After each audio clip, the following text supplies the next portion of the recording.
अस्सलाम वालेकुम स्टूडेंट्स, आज हमारा टॉपिक है न्यूरॉन की। हम टाइप्स पढ़ेंगे और उनकी स्ट्रक्चर पढ़ेंगे, उनका फंक्शन पढ़ेंगे। तो ये सारा जो है, उससे पहले मैं एक डायग्राम ड्रा करूंगी, फिर उसके जरिए से मैं आपको समझाती हूँ। तो देखें,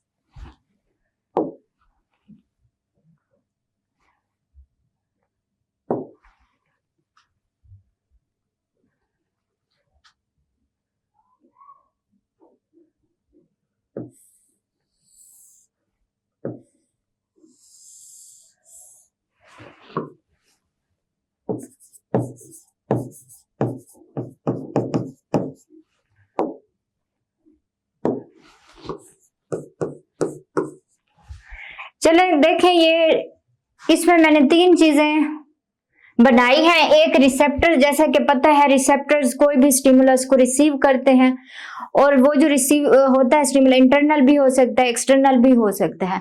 तो वो जो रिसेप्टर्स रिसीव करते हैं स्टिमुलाई को, तो वो उन रिसेप्टर्स के अंदर कौन से न्यूरॉन होते हैं? वो न्यूरॉन होते हैं सेंसरी न्यूरॉन, जो स्टिमुलाई को सेंस करते हैं, रिसीव करते हैं।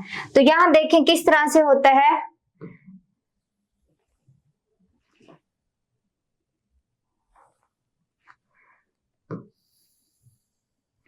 ये हमारे पास सेंसरी न्यूरॉन कुछ इस तरह से होता है। ये सेंसरी न्यूरॉन का हमारे पास डेंड्रोन है, और ये उसका एक्सोन है। अब देखें, इसमें मैंने रिसेप्टर से सेंसरी न्यूरॉन का डेंड्रोइड जो है वो स्टार्ट किया है। इसका मतलब क्या है कि जैसे हमने पहले पिछले लेक्चर में मैंने बताया है कि डेंड्रॉइड क्या करते हैं, मैसेज को रिसीव कर रहे होते हैं, और एक्सोन जो होते हैं उसको फर्दर आगे लेके जाते हैं। अब आगे ये किसकी तरफ लेके जाते हैं? सेंट्रल नर्वस सिस्टम के पास। सेंट्रल नर्वस सिस्टम जैसे कि सबको पता है कि ब्रेन एंड स्पाइनल कॉर्ड पर मुश्तमिल होता है। तो ये क्या करता है, इस मैसेज को रिसीव करता है और इस मैसेज को का आंसर बनाता है। तो उस सेंट्रल नर्वस सिस्टम के अंदर कौन से न्यूरॉन होते हैं? वो न्यूरॉन होते हैं जिन्हें हम इंटरन्यूरॉन,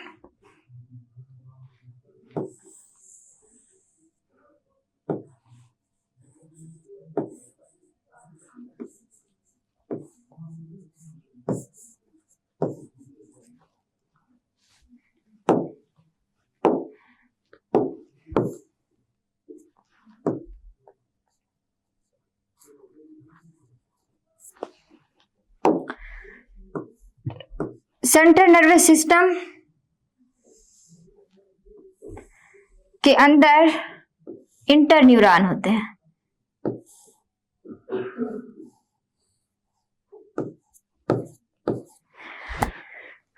अब इंटरन्यूरॉन की ये क्या हो गई, सेल बॉडी,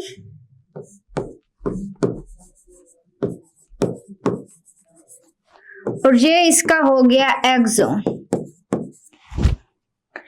ठीक है। अब ये क्या करते हैं, मैसेज को सेंसरी न्यूरॉन से मैसेज को रिसीव कर रहे हैं। इसके डेंड्रॉइड क्या कर रहे हैं,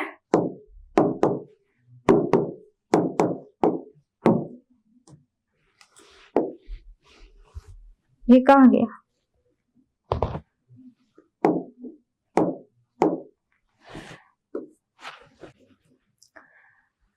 सेंट्रल नर्वस सिस्टम के अंदर हमारे पास इंटरन्यूरॉन होते हैं।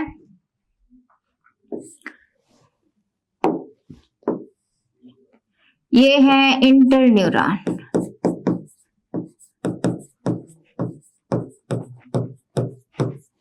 इनका दूसरा नाम एसोसिएटिव न्यूरॉन भी होता है। ये मैसेज को इंटरप्रेट करते हैं, यानी आंसर्स बनाते हैं। अब देखें, जैसे कि मैंने बताया है कि डेंड्राइट्स जो होते हैं वो क्या करते हैं, मैसेज को रिसीव करते हैं। तो यहाँ और एक्सोन जो होते हैं वो मैसेज को लेके जाते हैं। अब यहाँ पे भी सेम ऐसे एक्सोन मैसेज लेके आ रहा है, और इसका जो मैसेज है वो रिसीव हो रहा है वो रिसीव हो रहा है, इंटर न्यूरॉन के डेंड्रॉइड उसको रिसीव कर रहे हैं। तो इस तरह से ये मैसेज को इंटरप्रेट करेंगे। उसके अलावा हमारे पास दूसरा जो होता है, अब इन्होंने मैसेज बना दिया, अब इनका जो मैसेज होता है वो हमारे पास एक और न्यूरॉन होता है,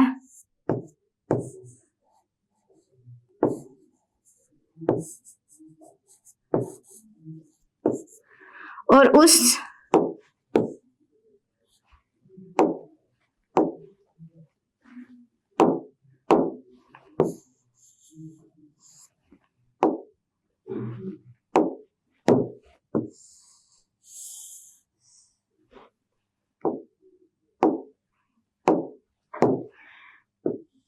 उसको हम कहते हैं मोटर न्यूरॉन।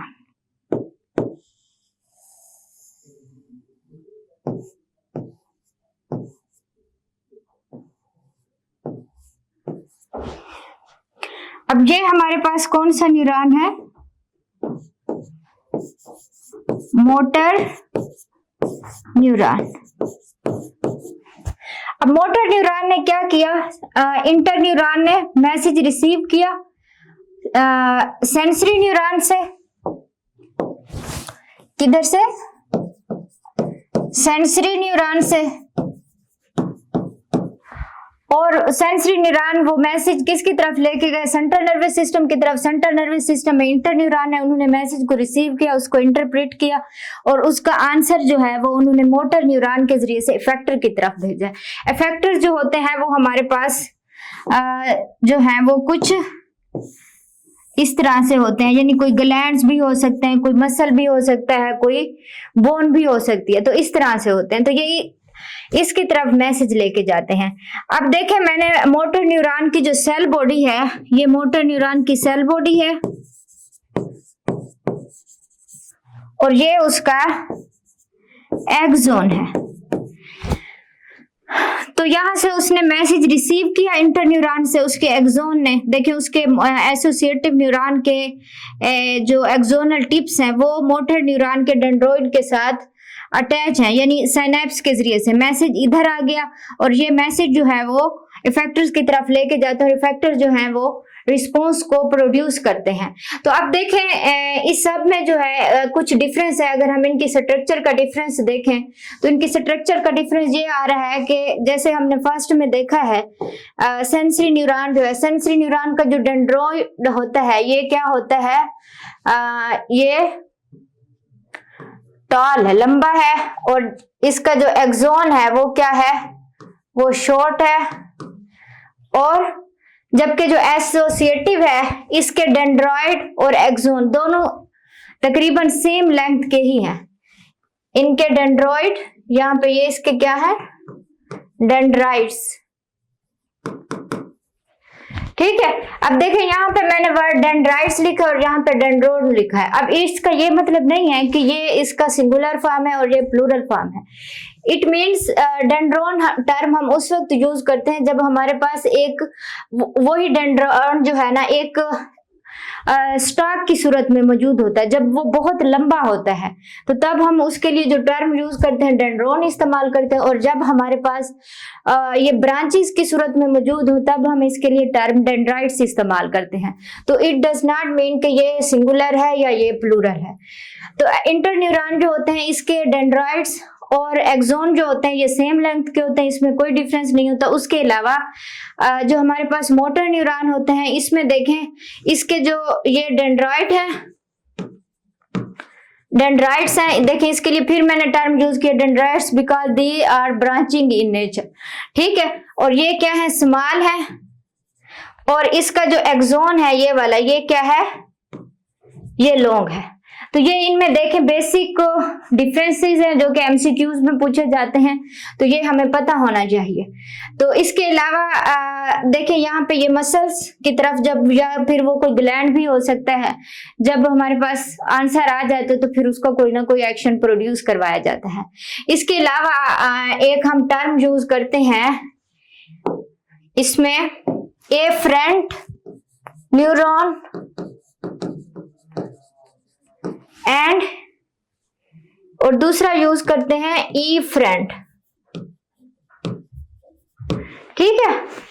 ए फ्रेंड का मतलब होता है कि ये मैसेज को जो है टुवर्ड्स सेल बॉडी लेके जाते हैं, और ई फ्रेंड का मतलब है कि न्यूरॉन जो के मैसेज को अवे फ्रॉम सेल बॉडी।